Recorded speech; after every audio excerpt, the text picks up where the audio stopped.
There was once a master who was in charge over many disciples. All entertained great intentions to gain enlightenment, yet each waged battle with their uncontrolled desires. The master would appear to ignore their misbehavior and allow them to indulge in their minor mischief. But suddenly, like a thunderbolt, he would strike. He punished his own disciples severely, sometimes even with a whip across the body, so the disciple would never forget the lesson. A witness may have believed this action by the master to be violent and cruel. Yet the disciples only experienced the love of the master and were grateful for the master's teaching. A friend of mine once made a very profound statement when he said, "When people act overly nice, I always wonder about their motives." Contrary to common understanding, a good man's actions are not always gentle. They may appear sometimes ruthless, cold, and dispassionate. In the Christian Holy Bible, St. Mark tells the story of the money changers, in which Jesus Christ goes into the temple in Jerusalem and angrily overturns all their tables, saying, "God's temple is for prayer, not for use as a den of thieves." Even though Jesus' outward expression was one of anger, this did not affect his peaceful inner state. Conversely, some people wear permanent plastic smiles on their faces in their eagerness to be considered by others as nice people. It is very obvious to most that their smile is merely skin deep, yet these people spend all of their constructive energies putting up this sweet facade, which leaves them empty and powerless within. A good man's outward appearance and actions sometimes may appear to be cruel and violent, and his expression egotistical, yet he possesses a pure heart within. On the other hand, a false prophet may express an apparent high degree of outward humility and gentleness, but inwardly his sole objective is self-gain, pure selfishness. A false prophet, in order to thrive, is dependent on the approval of the public, whereas a good man lives in harmony with himself. He neither seeks nor needs external approval. When one acts in harmony with the universal will, one's actions are aligned with the good of all and benefit all. You are neither self-righteous, nor too eager to please, nor are you seeking approval. In action, you are swift, competent, and dispassionate. In yielding, you are unabashed and have no concern for others' judgments. In conquering, you are effective and can be ruthless. In action and non-action, you are changeless. In every action, there are two aspects, the inner and the outer. The inner is the force which motivates one's actions. It is unseen by anyone. The outer is the expression of the inner state, and it is visible to all. The world consists of a delicate balance of two great opposing forces. Asian philosophy refers to them as yin and yang. All things are composed of these two forces. Things which are thought to be opposite are more intimately related than is commonly believed. Opposites are not two entities which balance each other. They are, in reality, two aspects of the same thing. Darkness cannot exist without light, nor good without evil. Violence and non-violence arise out of the same place in the human soul. Just as there are two aspects to all things, there are two aspects to human actions: the inward motivation and the outward appearance. Without considering the inward motivation, it is impossible for us to judge our own actions or the actions of others. The sage and the criminal might commit the same crime, but out of entirely different motives. Christ was crucified between two thieves because those who sentenced him saw no difference between his actions and those of the two petty criminals. You need to understand that you possess creative and destructive forces in equal measure. Both complement each other and cannot be judged by common standards of good and evil. Each has its proper time. It is part of understanding yourself and your destiny to know when to exercise your destructive force and when to submit to the destructive force of others. The grass bends easily in the wind. The great oak stands unmoved.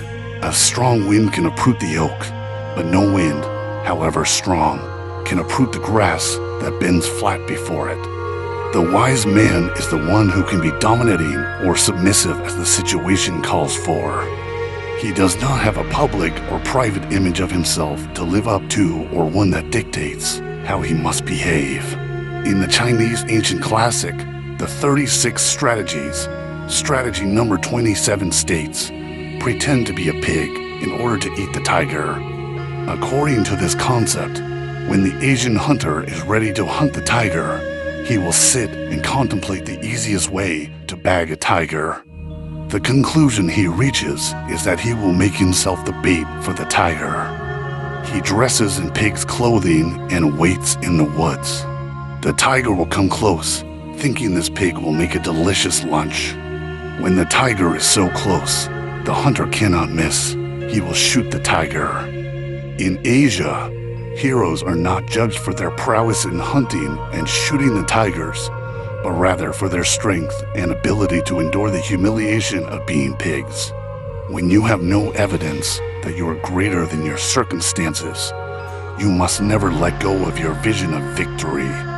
Einstein noted that a great person knows of his or her greatness long before anyone else does. If you are willing to do whatever is needed to overcome the strongest opposition, even including yielding and being able when necessary to look like a pig, you will win. Furthermore, you must be able to endure the humiliation others so willingly impose on you for your apparent failures. A person who can do this is destined to be great. Examine the role you are currently playing in this world. In order to free yourself from the domination of arbitrary ideals and discover the true standards by which you should behave, you need to find the courage to do what must be done without regard to what others may think. Extraordinary people don't care what others think of them. It seems to come naturally to them. They do well in getting what they want because they are unencumbered by others' opinions. However, most people have been conditioned to be affected by the opinions of others. I am not advising you to become an immoral, self-centered person, but to recognize the difficulties for a naturally caring and sensitive person, such as yourself, to pursue your own legitimate self-interest. There is something valuable for you to learn from these more detached people. Their disregard for others' opinions enables them to focus on the accomplishment of their objectives. This can only be done by achieving a clear understanding of yourself and your actions. Self-observation is essential for self-growth. You must first understand the motives of your own actions in order to understand others. It is especially important to look within yourself in times of great distress and misfortune. If you can succeed in detaching yourself from the misery of your experience, you will see, with complete clarity, the real nature of the situation. The proper course of action will then shine forth. The world is not so simple that we can just make and follow rules about what is wrong and right. We seek an understanding of ourselves so that we will know what we ought to do in any given situation. You will gradually replace the beliefs you were taught with the truths you discover. It is not whether you turn the other cheek that is important. Why you do it or do not is most significant. Mahatma Gandhi had a beautiful saying. It goes as follows: when his duty is to face danger and he flees, it is cowardice. Many of us were taught that when someone slaps you, you should turn the other cheek. This is not always the best course of action. There is a time to submit to being slapped, and there is a time to hit back twice, so you will not be slapped again. If someone slaps your face, you might turn the other cheek for one of several reasons. Perhaps you have chosen the path of submission with a full understanding of what that means. It might be that even though you feel the impulse to strike back, you suppress your anger because you have been taught that violence is wrong. Or it might be that you are afraid to further provoke your antagonist. If you turn the other cheek out of an inner conviction, so be it. If you have to suppress an impulse to strike back, it means that you have not truly accepted the truth of turning the other cheek, but have allowed your actions to be constrained by the standards of others. This in turn perpetuates the role of the victim for yourself. If you turn the other cheek because you're afraid to hit back, it does not mean you're morally superior.